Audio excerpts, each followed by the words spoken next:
Okay. நாங்க வந்து அடுத்த கேள்விகள் ஸ்டார்ட் பண்ணுவோம். என்ன கதைக்கிறாங்கன்னு சொல்லி பாருங்க. முதலாவது OA, OB எனும் இரு லேசான நீட்ட முடியாத இழைகளினால் ஒரு நிலைத்த புள்ளி ஓவியிலிருந்து தொங்கவிடப்பட்ட நீளம் 2Aயையும் நிறை W-வையும் உடைய ஒரு சீரான AB ஆனது உருவில் காணப்படுகின்றவாறு நாம் G ஆனது ABயின் நடுப்புள்ளி. ரைட். AOB வந்து π/2வாம், OAB வந்து ஆல்பாவாம், AOG வந்து இந்த கோணம் வந்து ஆல்பான்னு சொல்லி இந்த ரெண்டு இலைகள்லையுமே வந்து இருக்கிற இழுவைகள் இந்த பெருமானத்தை கேட்குறோம். நாங்கள் முதல்ல வந்து படத்தை போட்டுக்கோ. நீங்க வந்து எக்ஸாம் பேப்பர் சிம்பிளா இருந்தால் நீங்க இதே கூட நீங்க விசைகளை குறிச்சுக்கலாம். இங்கே கொஞ்சம் பெருசா போ. இது வந்து பாத்தீங்கன்னா ஏங்கிறப்போ ஏ, இது வந்து பி, கிட்டத்தட்ட இந்த ஓ அப்படிங்கிற இடத்துல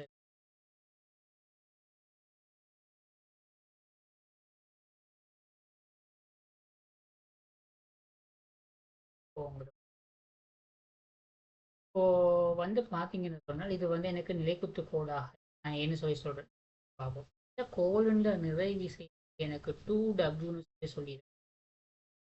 இப்போ இந்த கோல்ல தாக்குற விசைகள்னு சொல்லிட்டோம்னா இந்த இலை வந்து என்ன செய்ய போகுது? இந்த கோலை வந்து பிடிச்சி இழுக்க போகுது.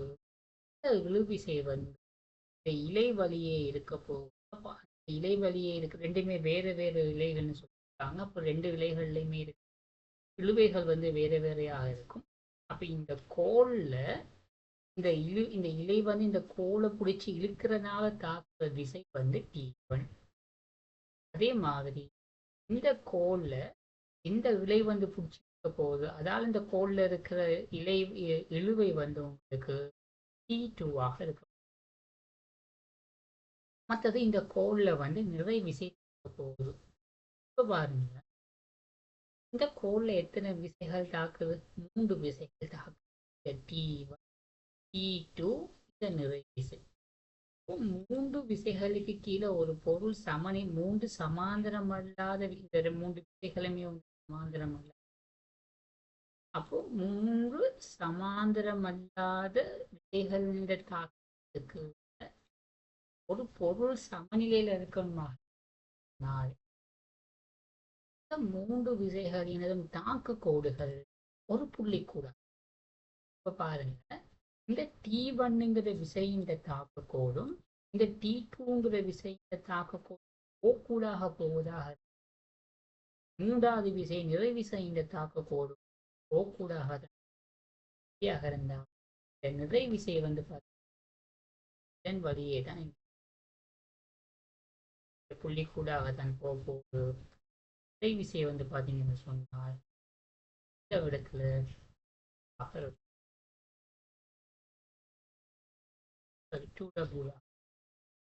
இது வந்து இதன் நடுப்புள்ளியாக இருக்கும். இந்த கோணம் வந்து அவங்க எனக்கு அல்பான்னு சொல்லி இருக்கிறான். இந்த கோணம் வந்து பார்த்தோம் 90 எனக்கு என்ன காட்ட சொல்றாங்கன்னு சொன்னால் ஏஓஜிங்கிற இந்த கோணம் வந்து அல்பான்னு சொல்லி பாருங்க. நாங்க ஓலவுல படிச்சிருக்கிறோம் அரைவட்ட கோணம் என்ன செய்ய போறேன்னு சொன்னால் ஒரு ஐடியாவும் எடுக்க போறேன். மையமாக ஜிபிய ஆரையாகவும் வச்சு ஒரு வட்டம் வரைஞ்சீங்கன்னு சொன்னால் ஓ வந்து அந்த வட்டத்துல இருக்கும். ஓ வந்து அந்த வட்டத்துல இருக்கும். நான் சொல்ல போறேன். ஜிஐ மையமாகவும்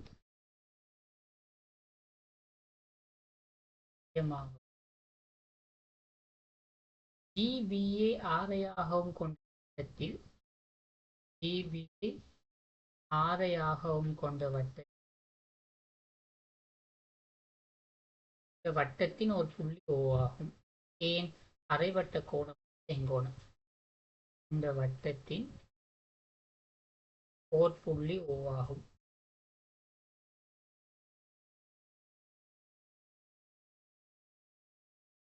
இருந்துச்சு.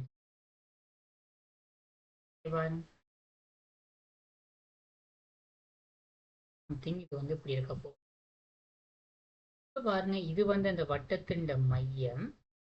நீங்க என்ன முடிவுக்கு வரலாம்னு சொன்னால், இந்த இடத்துல ஏஜி அப்படிங்கிறது ஏஜி அப்படிங்கிறது உங்களுக்கு சமனாக இருக்க போகுது ஜிஓவுக்கு.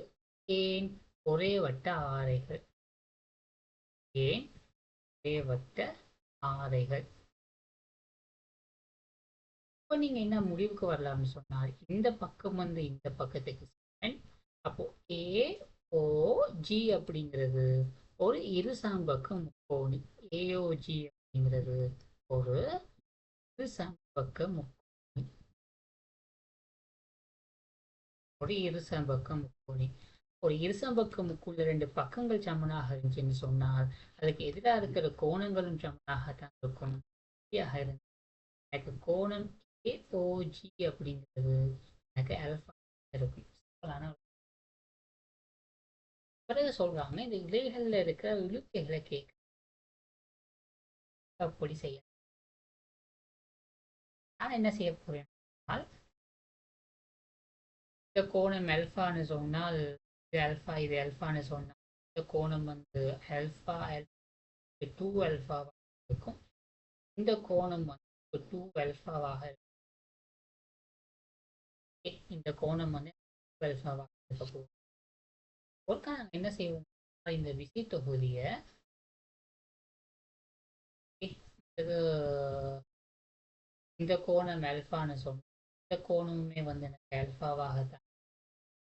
இந்த கோணம் அல்பானா இது 90 மைனஸ் அல்பா, இது 90 மைனஸ், இது எனக்கு 90 மைனஸ் அல்பாவாக கோணம் வந்து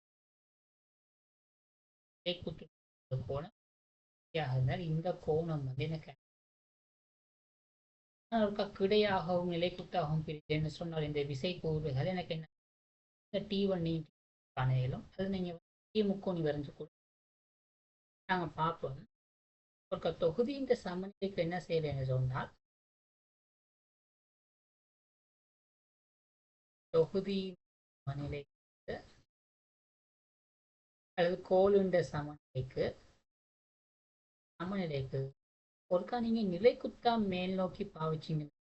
நிலைக்குத்தா மேல் நோக்கி சொன்னால் இதுல T1ங்கிற விசைக்கு நிலைக்குற்ற நாக்குற கோணம் T1 T1 cos alpha. இங்க வந்து பாத்தீங்கன்னா T2 இந்த கோணம் மேல் நோக்கி வரப்போகுது T2 sin alpha. இது வந்து உங்களுக்கு 2W ஆக இருக்க போகுது. இது என்ற மூன்றாவது சமம். விடையாக பாவிச்சிங்கன்னு சொன்னால் இந்த T1 இது T1 இது ஆல்பா. அப்போ T1 sin alpha வந்து கிடையாக வரும்.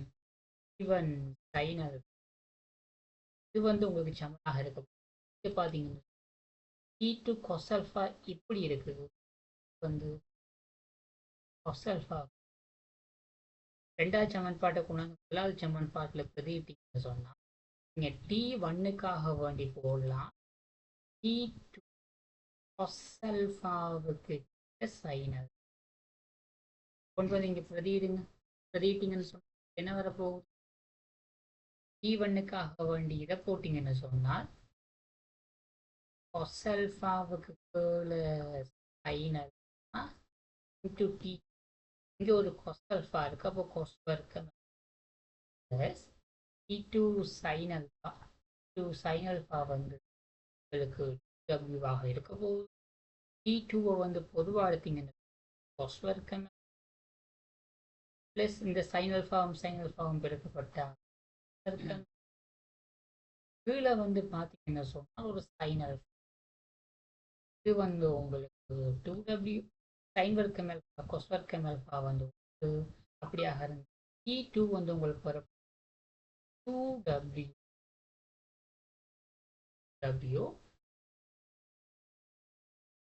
இதை கொண்டு போய் இதில் பிரதியிட்டீங்கன்னு சொன்னால் T1 வந்து வரப்போகுது T1 சமன் T2க்காக வேண்டி 2W sin alpha into cos ஆல்ஃபாவுக்கு sin alpha, sin alpha வரப்போ 2w. இது வந்து ஒரு முறை, அதற்கான ஒரு முறை வந்து நிறைக்குத்து கூறாகவும் கிடைக்கூறாகவும் பிரிக்கும். வேற என்ன செய்யலாம்னு சொன்னா, வேற என்ன செய்யலாம், ரெண்டாவது முறை மெத்தட் 2 வந்து விசை முக்கோணி கீறலாம் அல்லது லாமிங் கேட்டதை நீங்க பாருங்க. இதுக்கு வந்து லாமிங் கேட்டதை பாவிச்சோம்னு சொல்ல, சந்திக்கிற புள்ளியில இருந்து எல்லா விசைகளும் வந்து நான் வெளியே போற மாதிரி சொல்றேன். வெளியே போற மாதிரி கட்டினீங்கன்னு சொன்னா இங்க பாருங்க, இது வந்து எனக்கு T1 தாக்கக்கோடு, இது வந்து எங்க T1 தாக்க, இது வந்து எங்க T2 தாக்கக்கோடு, இது வந்து எந்த W ஆக இருக்கு, 2W ஆக இருக்க. எனக்கு எப்படி வரும்னு சொன்னால், இது வந்து எங்க T1 தாக்கக்கோடு, இந்த கோடு இந்த T1 தாக்கக்கோடை நீக்கி இருக்கிறேன். இது வந்து நான் இப்போ T2ங்கிற தாக்கக்கோடை நீக்க போறேன்.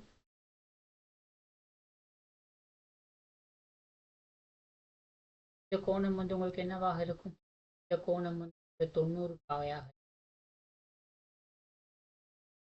W வந்து பாத்தீங்கன்னு 2W வந்து கீழ் நோக்கி.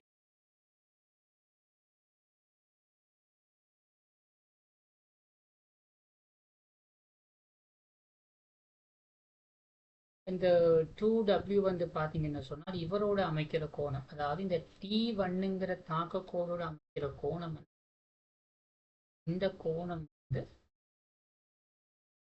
இந்த கோணம் வந்து அதே மாதிரி இவரை நீக்கிங்கன்னு சொன்ன இந்த முழு கோணமும் வந்து உங்களோட 90. இந்த முழு கோணம் இது 90 இருந்தால் புத்ததிர் கோணங்கள் இது 90 அல்ஃபாவாக இருந்துச்சுன்னு சொல்லுவோம். அல்ஃபாவாக 90 மைனஸ் அல்ஃபான்னு சொல்லுவோம்.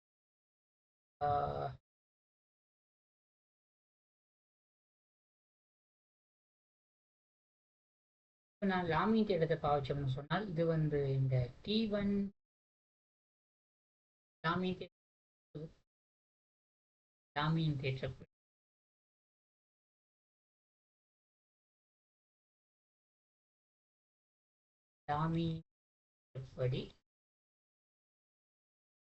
ஏற்றப்படி W sin 90, 2W sin 90 சமன் T1. T1க்கு இங்க பாருங்க, இது 90னா இது 90, ஏன்னா அடுத்துள்ள கோணங்கள கொடுத்தொகை 180 பாகை. அப்போ T1க்கு எதிர இருக்கிற மொத்த கோணம் 90 பிளஸ் ஆல்ஃபா 90 பிளஸ் ஆல்ஃபா சமன் T2க்கு கீழே இருக்கிற இந்த மொத்த கோணம் வந்து பாத்தீங்கன்னா இது 90, இது 90, 90, 90. ஓகே, இது ஃபுல்லா 180, இது ஆல்ஃபா 180, 180. அப்போ சைன் 90 1. அப்போ 2W சமன் T1க்கு சைன் 90 cos ஆல்ஃபா, இது சமன் T2க்கு சைன் 180 மைனஸ் காங்கிரஸ். இப்போ நீங்க என்ன முடிவுக்கு வரலாம், T1 இதை குறுக்க பெருக்குனீங்கன்னு சொன்னால் ஒரு T1 வந்து வரப்போகுது 2W. இதை குறுக்க பெருக்குனீங்கன்னு சொன்னால் T2 வந்து வரப்போகுது, T2 வந்து வரப்போகுது உங்களுக்கு வந்து வரப்போகுது 2W பாருங்க. உங்களுக்கு நீங்க என்ன செய்யலாம், ஏன் நீங்க விசை முக்கோணி கூட நீங்க நீங்க முறை வந்து நீங்க 4வது முறை என்னன்னு சொன்னால், ஏன் நான் உங்களுக்கு விசை முக்கோணி என்ன சொன்னால் உங்களுக்கு இதுல கோணங்களை குறிக்கிற மாதிரி இதே தானே உங்களுக்கு என்ன விசை முக்கோணிக்கு வரப்போகுது. கிட்டத்தட்ட நேரடியாக உங்களுக்கு ஒரு கோண முக்கோணி வரும். அதுல இருந்து விசை முக்கோணி பாட்டை வந்து நீங்க செய்யும். அடுத்து இன்னும் ஒரு முறை இருக்கு. இன்னும் ஒரு முறை என்னன்னு திருப்பம் எடுக்க போறேன். திருப்பம் எடுக்கும் போது என்ன செய்ய போறேன், இப்படியே வச்சு திருப்பம் எடுக்காம ஐடியாவை சொல்கிறேன், நீங்கள் ட்ரை பண்ணுங்க. T2ங்கிற விசை இருக்கு தெரியுமா? இந்த T2ங்கிற விசையை பாருங்க. இந்த T2ங்கிற விசை இது 90 இது ஆல்ஃபான்னு சொன்னால் இது 90 மைனஸ் ஆல்ஃபா. இதுக்கு செங்குத்தா ஒரு கூறு வச்சுக்கிறேன். அப்போ இந்த கோணம் வந்து ஆல்ஃபாவாக இருக்கு. அப்போ இந்த T2ங்கிற விசையை நீங்கள் 2 கூறுகளாக இந்த கோல் வழியையும் கோலுக்கு செங்குத்தாவும் பிரிச்சிங்கன்னு சொன்னால் கோலுக்கு செங்குத்தா இருக்கிற கூறு வந்து T2. இது வந்து பார்த்தீங்கன்னா T2 ஆல்ஃபா சைன் ஆல்ஃபாவாக இருக்க. இப்போ நீங்கள் என்ன கோலுண்ட சமம் ஏ பற்றி திருப்பமடைங்க. ஏ பற்றி திருப்பமடுத்தீங்க. ஓகே, இந்த T2 சைன் ஆல்ஃபா வேணும் போது இந்த 2W நீங்கள் பிரிச்சுக்கலாம். பாருங்க, இப்படி பிரிச்சிங்கன்னு சொன்னால் 2W சைன் ஆல்ஃபா வரும். சாரி,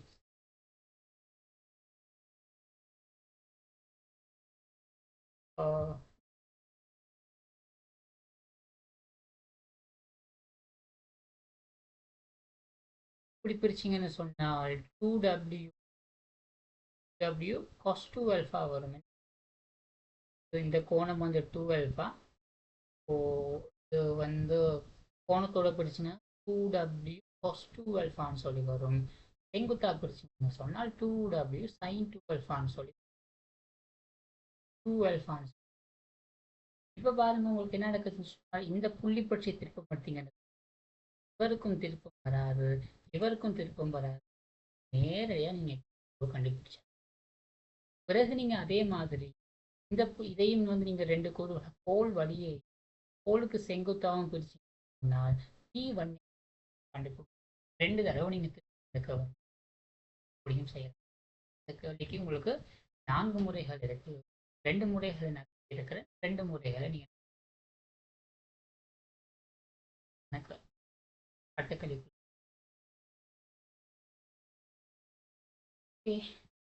ஏழாவது கேள்வியை பாருங்க. ஏழாவது கேள்வியில் என்ன கதைக்கிறாங்க? AB ஆகியன ஒரு மாதிரி வழி இரு நிகழ்ச்சிகள் என வழக்கமான குறிப்பீட்டு probability of A union B வந்து எனக்கு சொல்லியிருக்கிறாங்க என்னவா 4க்கு. அதே மாதிரி probability of A dashed union B இது வந்து பார்த்தீங்கன்னா ஒரு 5க்கு. அடுத்து தந்திருக்கிறாங்க ப்ராபபிலிட்டி ஆஃப் B இவன் A நடந்தால் B நடக்கிறதுக்கான நிகழ்வாக வந்து 1க்கு 4ஆம் ஆகுதுன்னு சொன்னால் ப்ராபபிலிட்டி ஆஃப் ஏயையும் ப்ராபபிலிட்டி பியையும் சிம்பிளான. நீங்கள் இந்த கேள்வியில் வந்து எங்கனைக்கில் நீங்கள் பயப்படுவீங்கன்னு சொன்னால் ஏ டேஷ் யூ டேஷ்டை வந்து பார்த்தோன்னா நீங்கள் என்ன செய்வீங்கன்னு சொன்னால் இந்த இடத்துல வந்து நீங்கள் பயப்படுவீங்க. நாங்கள் வந்து இந்த இடத்துல வந்து தீமோன் ஸ்லோவை பாவிச்சோம்னு சொன்னால் இங்கே பாருங்க ஏ யூனியன் பி முழுவதும் டேஷ்ட். அதே மாதிரி ஏ வட்டு பி முழுவதும் நிரப்பி. ஆனால் விரிவு தெரியுமா இருந்துச்சுன்னு சொன்னால் நீங்கள் இந்த கேள்வி ஈஸியாக முடிச்சு பாருங்க. ஏ யூனியன் பி முழுவதும் டேஷ்னு சொன்னால் நீங்கள் எப்படி போடலாம்? இந்த டேஷ் அப்படியே உள்ளே கொண்டு வாங்க.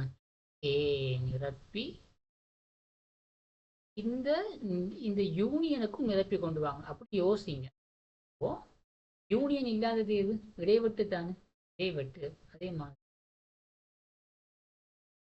இங்கே கொண்டு வந்தீங்கன்னு சொன்னால் ஏ டேஷ் இங்கே இடைவெட்டு இருக்கு, அதுக்கும் டேஷ்ல போட்டீங்கன்னு சொன்னால் யூனியன் ஆகும் இன்டூ டேஷ். இங்க பாருங்க, எனக்கு probability of A dash union B dash இருக்கு. அப்போ அவரை எப்படி போடலாம்? Probability of A dash union B dash இருக்கு. இந்த டேஷ் எல்லாம் வந்து அப்படியே வெளியே எடுங்க. வெளியே எடுத்தீங்கன்னு ஏ யூனியன்லேருந்து டேஷ்ட எடுத்தீங்க இடைவெட்டா மாற போகுது. பிலேருந்து டேஷ்ட வெளியே எடுத்தீங்கன்னா பி முழுவதின் டேஷ் நிரப்பி. இதை நீங்க எப்படி போடலாம்? 1 மைனஸ் ப்ராபபிலிட்டி ஆஃப் ஏ இடைவெட்டி பின்னு சொல்லி போடலாம் தானே. ஏன் எனக்கு ப்ராபபிலிட்டி ஆஃப் எக்ஸ் டேஷ் அப்படிங்கிறது 1 மைனஸ் ப்ராபபிலிட்டி ஆஃப் எக்ஸ். இப்போ நீங்கள் என்ன செய்யுங்க, இதுலேருந்து நீங்கள் என்ன செய்யலாம்னு சொன்னால் ப்ராபபிலிட்டி ஆஃப் ஏ இடைவெட்டி பியை கண்டுபிடிக்கும். ஏன் 2 பெருமானம் வந்து உங்களுக்கு தந்திருக்கிறாங்க, 5க்கு 6ன்னு சொல்லி இருந்தால் ப்ராபபிலிட்டி ஆஃப் ஏ இடைவெட்டி பி வந்து 1 மைனஸ் 5க்கு 1க்கு 6 இருக்க. இதுக்கு பிறகு நீங்கள் பாருங்க, ஏ யூனியன் பி நீங்கள் எப்படி போடலாம்? Probability of A union B அப்படிங்கிறது probability of A plus probability of B minus probability of A இடைவெட்டி பி. ஏ யூனியன் பி தந்திருக்கிறாங்க 4க்கு 5 சமன் சமன் ப்ராபபிலிட்டி ஆஃப் ஏ நான் கண்டுபிடிக்கணும், ப்ராபபிலிட்டி ஆஃப் பியும் நான் கண்டுபிடிக்கணும். 1க்கு இதுலேருந்து நீங்கள் ஒரு சமன்பாடு எடுக்கலாம். Probability of plus probability of B அப்படிங்கிறது 4க்கு 5 ப்ளஸ் 1க்கு 6 24 மஞ்சும் 29க்கு சரியான தெரியல சொற்கள் செக் பண்ணி 6 நாங்கள் 24 5 29க்கு.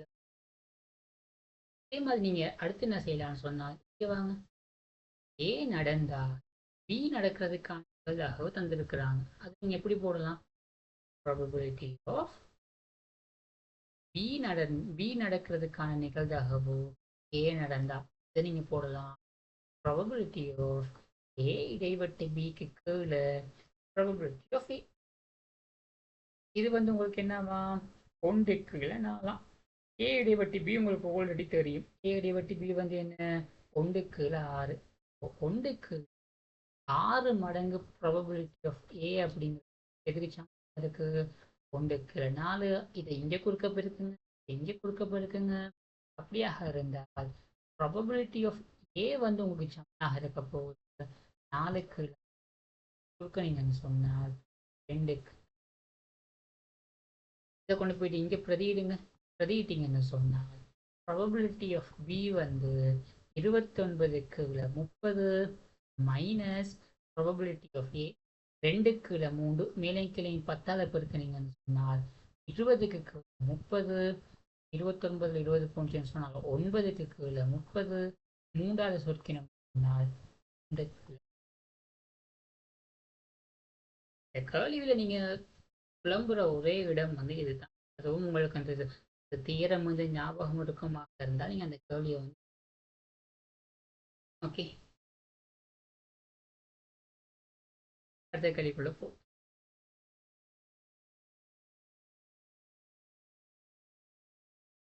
அடுத்து கதைக்கிறாங்க, ஒரு பையில் 9 அட்டைகள் உள்ளன. அவற்றில் 4 இலக்கம் 1 ஏனையவற்றில் இலக்கம் 2 அச்சிடப்பட்டுள்ளன. ஓகே, என்கிட்ட வந்து 9 அட்டைகள் இருக்குதான். அதுல 4 அட்டைகள்ல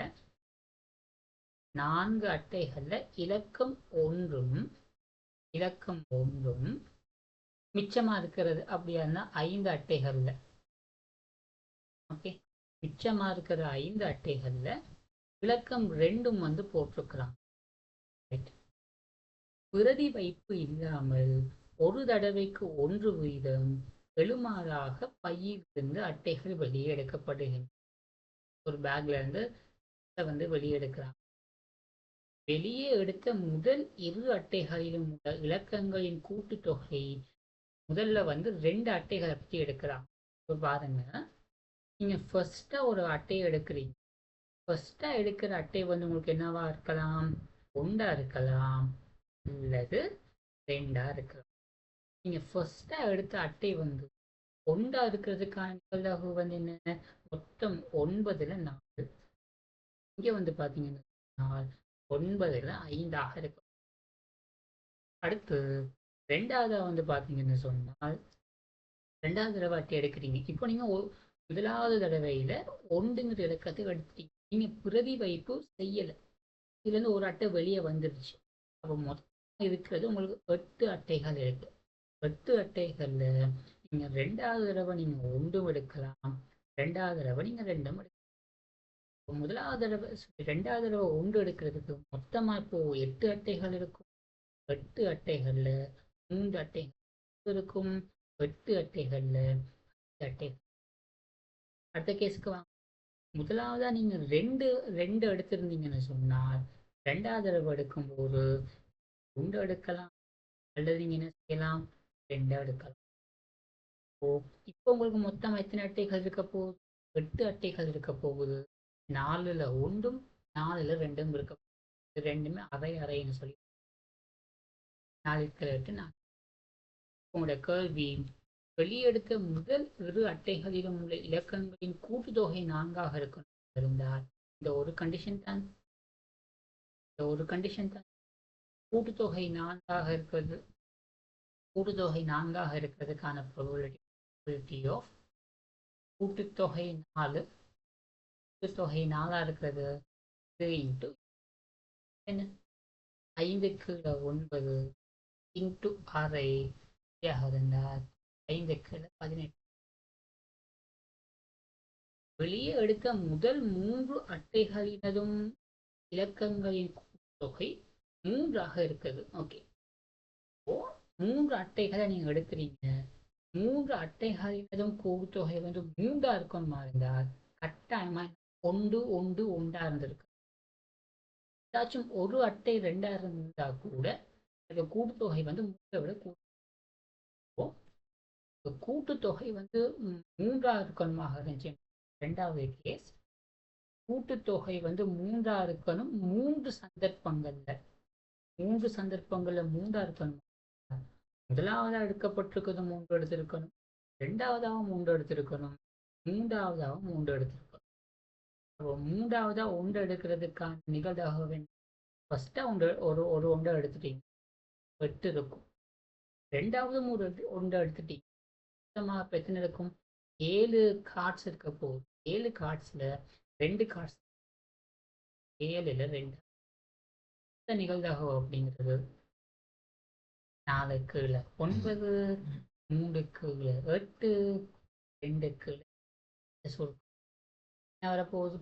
இவரையும் சொல்லி 2 இவரும் கேன்சல், இவரையும் 2 முறை. அப்போ 21ல் 1. சிம்பிளான கேள்வி. நீங்க மதவரிப்படம் கேட்டீங்கன்னு சொன்னால் இதை முடிச்சு அடுத்த பாட்டுக்கு போ. அடுத்து கதைக்கிறாங்க 6 நோக்கல்களின் வருமானங்கள் ஏ ஏ ஏ ஏ பி இ எக்ஸ் வையா. இங்கு ஏபிஎக்ஸ் ஆகிய வேறு வேறான நிற எண்களாக வேலை ஏயை விட பி பெருசா. இந்த 6 நோக்கங்களினது ஆகாரங்கள்னு சொன்ன தடவை இடம்பெற்றிருக்கு. எல்லாமே வேற வேற எண்கள். எக்ஸும் வையுமே வந்து ஒன்று சார்ந்த இதுவும் பொருட்காத்தான். ஏங்கிறது 2 தடவை வந்திருக்கு, பிங்கிறது 2 தடவை வந்திருக்கு. ஆகாரங்கள் வந்து பாத்தீங்கன்னா ஆகாரங்களின் கூட்டுத்தொகையும் பெருக்கம் ஆகாரங்களின் கூட்டுத்தொகையும் பெருக்கமும் இருந்தால் ஏ பிளஸ் பி வந்து உங்களுக்கு தான், ஏபிங்கிற பெருக்கம் வந்து உங்களுக்கு வையா. ஓகே, பெருக்கமும் முறை எக்ஸ் பை என போட்டுள்ளது. நோக்கல்களிலும் இதை வந்து 7க்கு 2. ஏன்னு சொன்னால் என்ன? அவளை பற்றி கூட்டுறது ஏ plus A plus B plus சக எக்ஸ் சக வை. இது வந்து உங்களுக்கு எதுக்கு இருக்குதா? 7க்கு 2 சமனாக இருக்குதா? இவரையும் சொல்லி இதை குறுக்க பொறுக்க நீங்க 2 into a plus b 2 into a plus b plus ஒரு x சக y இது வந்து உங்களுக்கு 31 இருக்க போகுது. a சக b காக நீங்க என்னன்னு சொல்லி போடலாம்? எக்ஸ்ன்னு சொல்லியே போடலாம். ஏ சக பிக்காக நீங்கள் எக்ஸ்ன்னு சொல்லி போட்டீங்கன்னு சொன்னால் எக்ஸ் சக எக்ஸ் எக்ஸ் சக எக்ஸ் சக y வந்து உங்களுக்கு 21 இருக்கும்.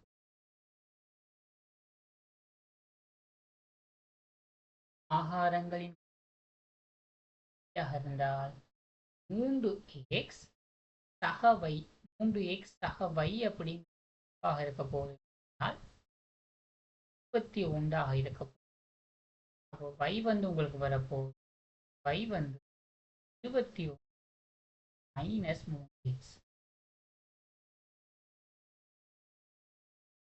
6 நோக்கள் அதினதும் இதை 7க்கு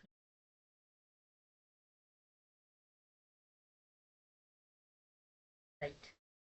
இதை வச்சு நான் y-ன்ற பெருமானதை கண்டுபிடிச்சேன். a விட b பெருசு.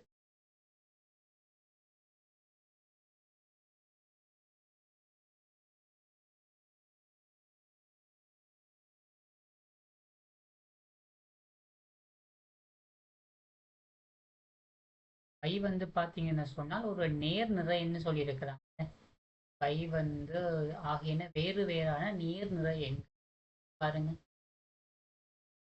y வந்து ஒரு நேர் நிறை எண்ணுன்னு சொன்னால் x எடுக்கக்கூடிய பெருமானம்.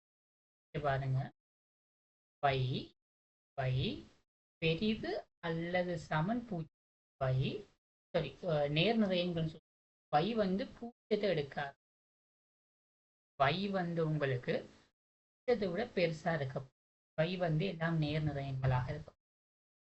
இருந்தால் கட்டாயமா இங்க பாருங்க x இந்த பெருமானம் மேலா இருந்துச்சு y இந்த பெருமானம் x இந்த பெருமானம் மேலா இருந்துச்சுன்னு சொன்னால் y இந்த பெருமானம் வந்து ஆயிரும்.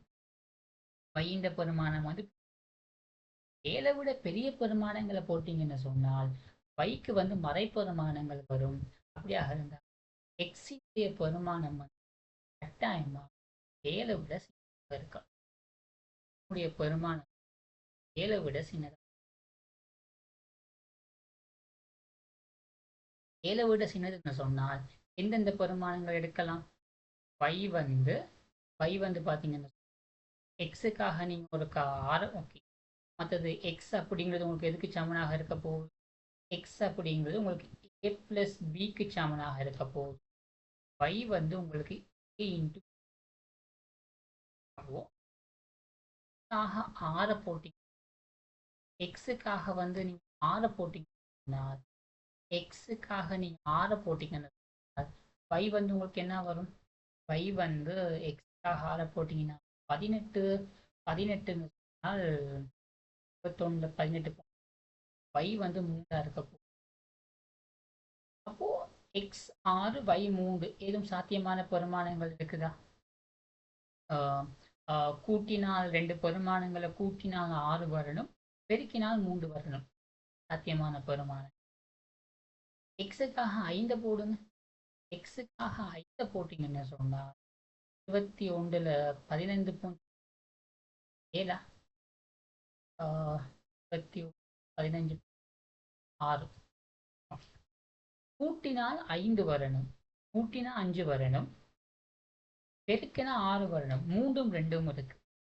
இருந்தால் ஏக்கும் பிக்கும் பி 3 2ங்கிற பெருமானம் இருக்கு. அவங்க சொல்லி பி வந்து பெருசுன்னு பி வந்து பெருசு. அப்படியாக இருந்தால் ஏ வந்து 2 பி வந்து எக்ஸுக்காக 4 போடணுமா?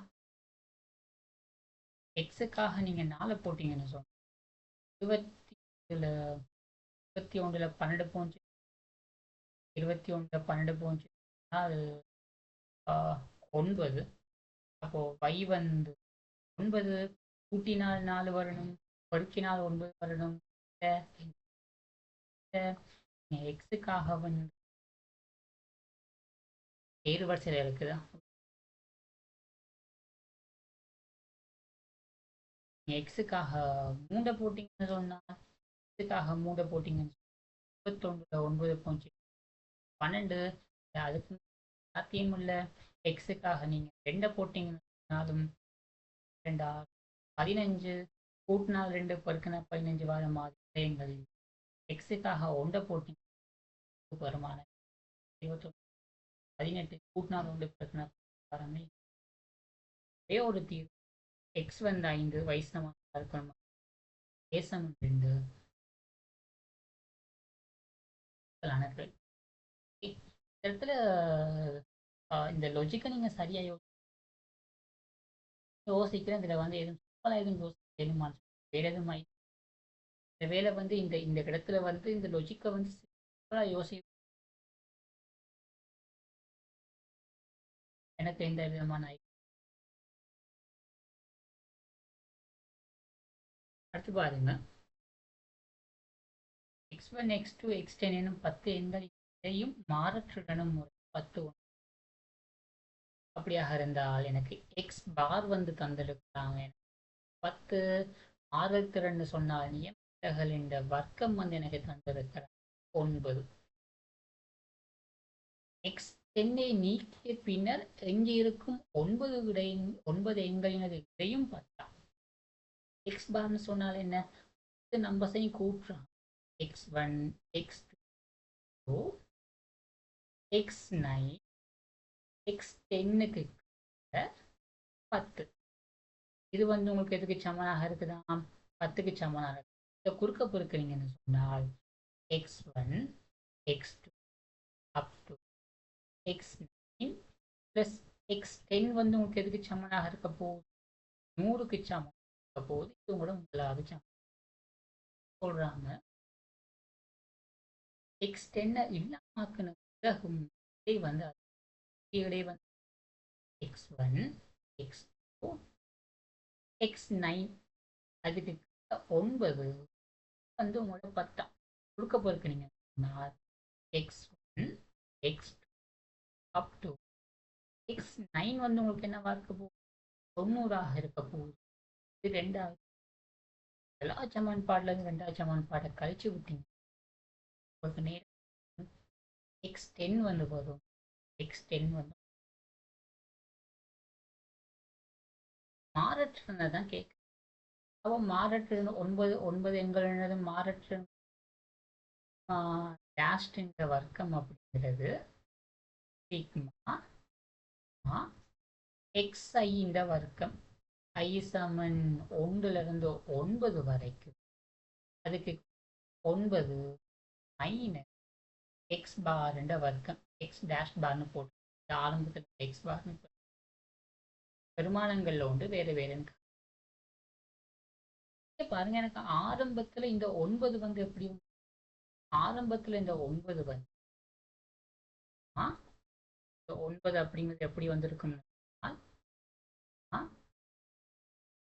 i சமன் 1 இருந்து 10 வரைக்கும் xi இந்த வர்க்கம், அதுக்கு கீழே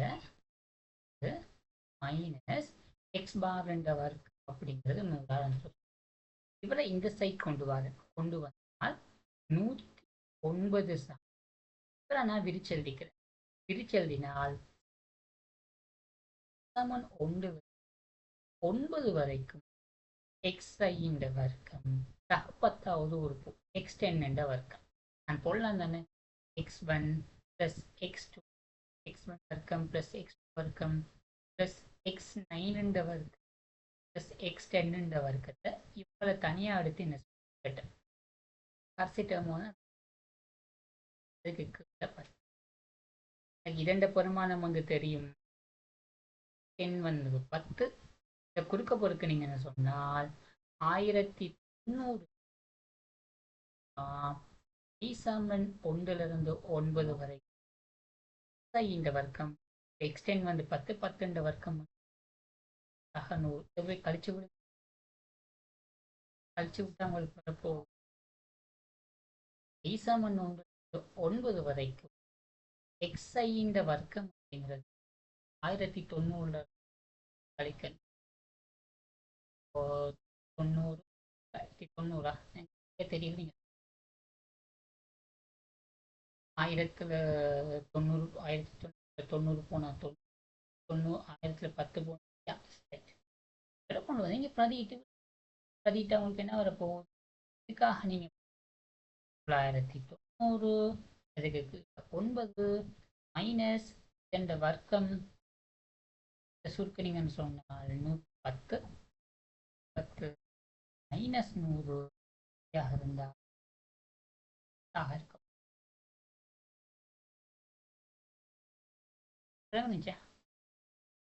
இது இது ஒரு சிம்பிளான கேள்விகள். நீங்கள் வந்து ப்ராக்டிஸ் சொன்னால் இந்த கேள்விகளை